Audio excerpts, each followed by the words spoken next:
Selamat siang, Namo Buddhaya, kawan-kawan. Saya ingin berbagi tentang musik dan Buddha Dharma, karena saya diminta oleh Aki Ananda di sini. Terima kasih sudah mengundang saya. Nah, nama saya sendiri, Hendrik Tanuwijaya. Saya sekarang mengajar mindfulness-based stress reduction yang dibuat oleh salah satu pionir mindfulness modern, yaitu Jon Kabat-Zinn. Saya juga menjadi fasilitator meditasi Chan, yaitu meditasi Zen Tiongkok. Kali ini saya ingin membahas tentang peran musik dalam Buddha Dharma. Seringkali mungkin karena kita sendiri menjalankan atasila atau astasila, 8 sila, di mana sila ke-7 adalah kita bertekad menghindari musik-musik, juga menari dan tonton-tontonan. Mungkin barangkali dari kita berpendapat bahwa, oh kalau begitu musik dan tari-tarian ini menghambat jalan menuju pembebasan. Atau mungkin kita juga ketika melihat para monastik menghindarkan diri mereka dari nyanyian, juga menari, kita mulai semakin yakin bahwa, oh barangkali ini adalah sesuatu yang bertentangan dengan usaha saya ketika saya ingin menapaki jalan menuju realisasi, atau bahasa Buddhisnya menuju nirwana atau nibbana. Nah, dari sini saya ingin mengadres sedikit atau membahas sedikit tentang sejarah dan kitab-kitab referensi yang ada di Tripitaka, baik itu kitab Pali di Theravada maupun kitab Sanskerta ataupun kitab bahasa Mandarin di Mahayana. Karena kalau kita mau melihat lebih jauh, justru malah banyak sekali penggunaan musik di dalam Buddha Dharma kalau kita mau lihat secara detail. Bahkan ketika Buddha parinibbana gitu, di kitab Pali bahkan disebutkan bahwa Sukumala mempersembahkan nyanyi-nyanyian bagi beliau. Dan juga di kitab-kitab Sanskerta yang lain, di sutra-sutra Mahayana juga disebutkan bahwa sepatasnya lah kita menghormati stupa para Buddha dan para arahat, juga para bodhisattva dengan puji-pujian, dengan musik, bahkan juga tari-tarian, dengan dendang sebagai wujud persembahan kita yang penuh dedikasi terhadap Triratna, Triratna Buddha, Dharma, dan Sangha. Bahkan kalau kita lihat di kitab Sutta sendiri, Buddha pernah memuji ketika Gandharwa Pancasika memainkan musik-musiknya, melantunkan puji-pujian bagi Buddha, Dharma, dan Sangha. Jadi ini adalah rekomendasi atau pujian dari Sang Buddha sendiri gitu.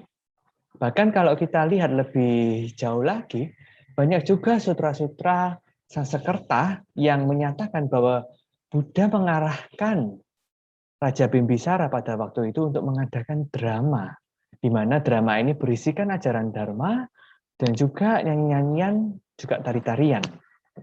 Dan di masa lampau di era Buddha Krakucanda, beliau sendiri juga menganjurkan penggunaan drama, tari-tarian, dan musik untuk menyebarkan Dharma. Nah, salah satu cerita yang paling menarik adalah salah satu sesepuh Mahayana yang sangat terkenal bernama Bodhisattva Aswagosa atau Mandarinya Mamingbusa. Salah satu dari sesepuh Chan atau sesepuh Zen. Beliau adalah seorang musisi yang sangat terkenal di India. Pada saat itu beliau mengkomposisi satu syair-syair yang beliau namakan Rastrapala, di mana isinya adalah tentang ketidakkekalan dari tubuh dan tentang anatta atau tanpa akuan. Beliau mendendangkan ini untuk menyadarkan orang-orang agar merealisasi tentang ketidakkekalan dan semuanya kehidupan duniawi. Nah, pada saat ia menggubah syair-syair ini, pada saat itu beliau masih seorang biksu. Nah, ketika beliau masih seorang biksu, beliau tidak bisa menyanyikannya. Beliau hanya bisa menulis liriknya saja. Nah, pada saat itu ia melihat bahwa tidak ada satupun musisi di kerajaan yang bisa menyanyikan dengan pantas dan baik. Nah, Pada saat itu di istana Raja Kaniska. Lalu Aswagosa memutuskan untuk melepaskan jubahnya menjadi seorang upasaka dan menyanyikan sendiri lagu yang ia tulis. Setelah itu, apa yang terjadi? Kalau kita berpikir bahwa musik menghambat jalan pembebasan, tapi yang terjadi malah sebaliknya.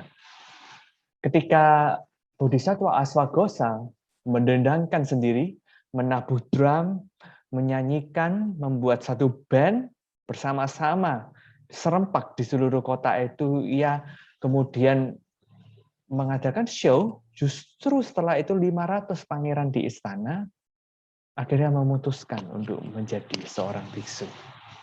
Jadi di sini bisa dilihat bahwa musik malah mengantar hati para pangeran untuk tergerak meninggalkan keduniawian. Bahkan mereka tidak segan-segan untuk menjadi seorang pertapa. Nah, mungkin di sini kita bisa mulai sedikit punya persepsi yang berbeda tentang musik.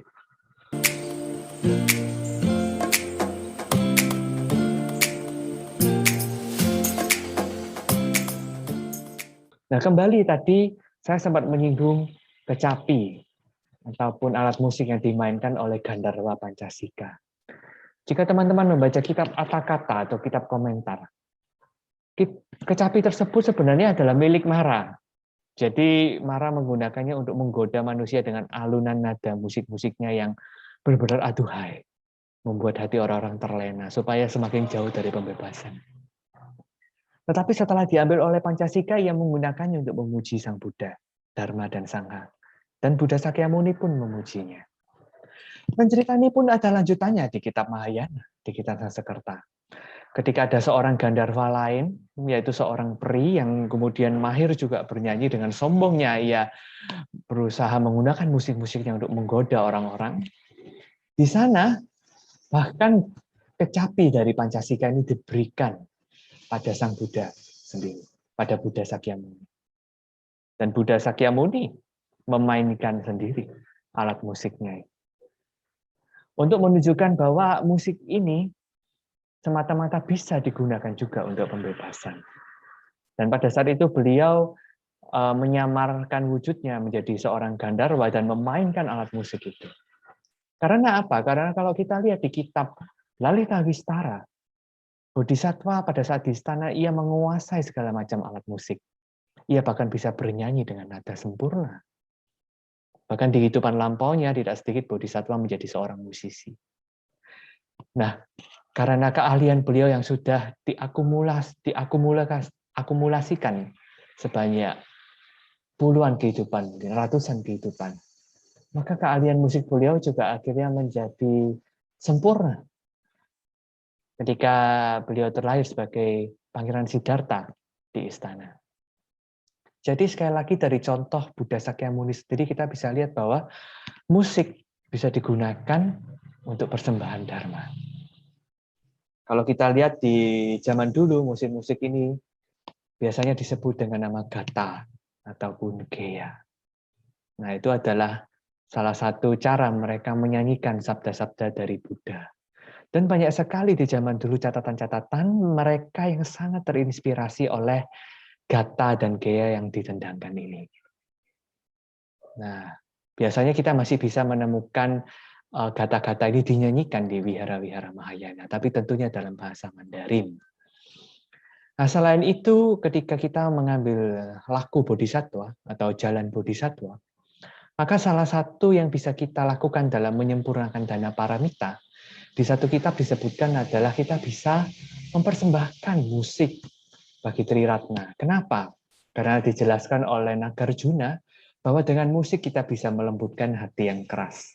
Dengan musik kita bisa mentransformasi batin yang kekeh dan tidak mau berubah. Mungkin barangkali teman-teman sering melihat bahwa di agama tetangga banyak sekali musik digunakan dan kita mungkin merasa tersentuh oleh lagu-lagu spiritual mereka. Nah, ini mungkin menjadi salah satu contoh bahwa di Buddhis penggunaan lagu untuk jalan spiritual tidak dilarang. Apalagi kita seorang umat awam yang tidak memegang astasila terus-menerus, bahkan tidak memegang sila biksu atau biksuni monastik, tentu kita tidak masalah untuk menggunakan musik-musik. Bahkan kalau kita lihat pionir-pionir musik dunia, misalkan John Cage, Patti Smith, semuanya adalah musisi yang legendaris gitu ya. Adam Yauch dan sebagainya. Bahkan musisi modern juga banyak yang kemudian mereka belajar Buddhis. Dan bukan hanya belajar. Kalau kita lihat Herbie Hancock misalnya, seorang pionir jazz yang sangat luar biasa, bahkan beliau menerapkan ajaran Buddha ataupun menerapkan meditasi di permainan musiknya. Yang akhirnya mereka semua ini diakui sebagai salah satu pelopor-pelopor musik paling berpengaruh di dunia karena mereka belajar Buddhis dan mereka menerapkan Dharma Mahayana yang mereka pelajari. Nah, luar biasa bukan? Bahkan menjadi pionir yang mengilhami musisi dari beragam religi, beragam ras, beragam suku, beragam agama, beragam apapun. Semuanya lintas tradisi, lintas suku, lintas batasan-batasan yang sebenarnya kita selama ini buat sendiri. Nah, maka dari itu saya mengajak teman-teman untuk kemudian sama-sama sekarang membangun bagaimana caranya musik bisa digunakan dengan efektif untuk menyebarkan Buddha Dharma, bahkan juga bisa menyebarkan mindfulness ataupun meditasi. Karena dalam kadar tertentu, penggunaan musik bisa sangat berguna bagi kita yang pikirannya sangat sibuk. Jadi sebagai transisi antara kesibuknya pikiran dan keheningan yang terjadi pada saat meditasi, yang menjembataninya adalah musik-musik yang syahdu, yang alunan nadanya begitu merdu seperti Ime Oy. Nah, teman-teman tahunya pasti Ime Oy. Beliau banyak menyanyikan lagu-lagu parita ataupun mantra, di mana ketika kita mendengarkannya pun suasana batin kita juga berubah menjadi lebih lega. Nah, maka dari itu saya undang teman-teman tentunya untuk tidak sekedar bermusik, tapi juga berlatih diri, bermeditasi, menjalankan ajaran Buddha, dan ketika kita memiliki realisasi tentang ketidakkekalan, tentang ketanpaakuan, tentang dharma, maka musik yang kita gubah dapat membawa manfaat pada semua makhluk. Ya, terima kasih. Semoga rekaman singkat ini dapat bermanfaat bagi teman-teman. Semoga semua makhluk berbahagia.